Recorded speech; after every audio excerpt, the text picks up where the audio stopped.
going on, Jerome's? Week 6 is upon us, and it's time for another beautiful jelly bean for entertainment purposes only run through of the games. We went 7-6-1 last week, and we're 30-39-4 on the season, which is not good, but also it shows you, kids, don't bet the whole card because it's very stupid.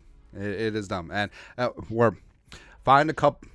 Again, I want 5-star picks, not 2-star picks, and also focus on something you can beat, like college football and college basketball over-unders. I don't know, man. But starting off Thursday Night Football tonight, the Broncos go in and face the Chiefs, and the Broncos haven't beat the Chiefs since like 2008 or something silly like that. But I think this is a spot where Kansas City, even on a short week, even after a sort of a robusto emotional win against the Vikings, and the Broncos just sort of got their asses handed to them at home by the Jets. I think KC wins and covers in a 24-10 type game.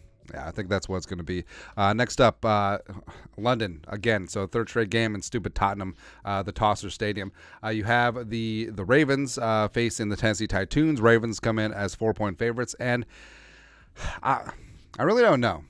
So Lamar, I assume his receivers aren't going to drop 7 passes again. Tennessee, and I know that Nuke Hopkins has helped the passing game a lot. Traylon is whatever. Derrick Henry is sort of, I don't know. But I just feel like this is going to be like a tough, close game. I feel like this is going to be like a ugly, 20-17 type game. So give me Tennessee on the points in this spot. Noon games, you have Washington traveling to hot Atlanta, taking on the Falcons, where Washington was embarrassed and exposed on Thursday night, but they got the extra time. Hopefully they'll get their ish together. I do believe in Sam Howell to a degree. If only he'll throw at Scary Terry and Jahan Dotson. And for the Falcons, I mean, they're at home again. I feel like the Falcons play at home every single week. And Kyle Pitts, they actually threw him the ball, which is great. And the Washington's defense has been very, very poopy this year, but I don't know. Like, I feel like maybe Atlanta wins, but it seems like this one's going to come down to the wire again in like a 23-21 type rock fight. So give me Washington and the points in the spot. Vikings still 2.5-point favorites at Chicago. Now, it's still 2.5, 3 in some spots, where after it's factored in that the Vikings are going to be without JJ. So I think that speaks to sort of fooled by randomness, where the Vikings a 1-4 start. This is still a very talented football team, even without Jefferson.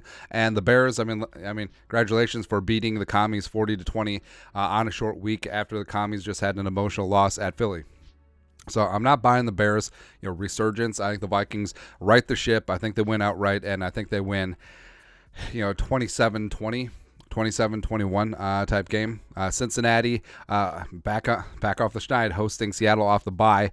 This is a really key game for both teams, even though, yes, out-of-conference games are generally sort of whatever, but it's a good litmus test game for both squads. I think Seattle goes in. I think they win outright, so obviously give me the points. Then another West Coast team going to the Midwest. Got the Niners at 6.5-point favorites at Cleveland. Now, Cleveland is coming off the bye. Cleveland's defense is fantastic under Jim Schwartz, as well as you got Zadarius Smith, as well as Myles Garrett, baby. But also you have the Niners coming in, probably the best team in football. I think that they're just going to overpower the Browns. Plus, Cleveland could potentially be without Deshaun Watson again, so it could be the Jerome Ford show. There you go. But give me the Niners. I mean, if it was 7, maybe it's a little bit closer, but I think they win at least by a touchdown. Carolina, I know that Carolina tries. Miami, another big double-digit favorite. Last week it was against the Giants, but give me the Dolphins cover. I think this is going to be yet another one of those 30-6, 30-9 type games for the Dolphins. Next up, Indianapolis. Even without Anthony Richardson, still have Gardner Minshew facing the Jacksonville Jaguars. Now Jacksonville got a nice win against Buffalo at home, but divisional game, anything can happen. And I actually like the Colts in this spot. Give me the Colts plus the points, and Colts maybe a little bit on the money line. Sprinkling a little bit there. You got the Saints off a big-time win, 34-0 up at Foxborough. Texans, close near-run thing against Atlanta. They come home, and they're getting a little bit healthier along the offensive line. And with the Saints, I don't know. I still don't buy the Saints. Who knows? But I actually do think that Houston wins this game outright. So give me Houston plus 1.5. 4 late games. You got New England visiting the Raiders. Ugh. Not buying Mac Jones. Although this is a revisiting of the fail Mary or the immaculate whatever. Jacoby Myers gets a chance for revenge against his former team.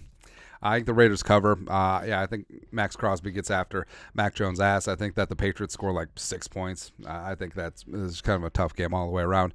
Then you got the Cardinals facing the Rams. Rams, close loss to the close adjacent loss to the Philadelphia Eagles. Arizona sort of got handled at home by Cincinnati. But, again, divisional game. These games are always tough and close.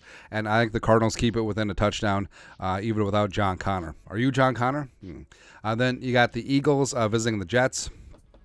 So the Jets got a little bit of mojo going, man. Rob Saleh's defense is good to go. Zach Wilson is not Zach Wilsoning to a degree. Breece Hall is back and also off a pitch count.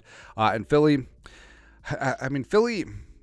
they win, except they always seem like near-run things this year. So I actually like the Jets plus the points. Not saying that they win. I think Philly still comes out on top in like a 24-20 type game, but definitely give me the 7 points. Then you got the Lions, all high and mighty, all 4-1, all whatever, at the Bucks off the bye. Mike Evans had an extra week to heal up, so I actually like Tampa in the spot plus the points, as well as to win outright. The Giants, 14-point dogs at Buffalo. Can we just flex this game out?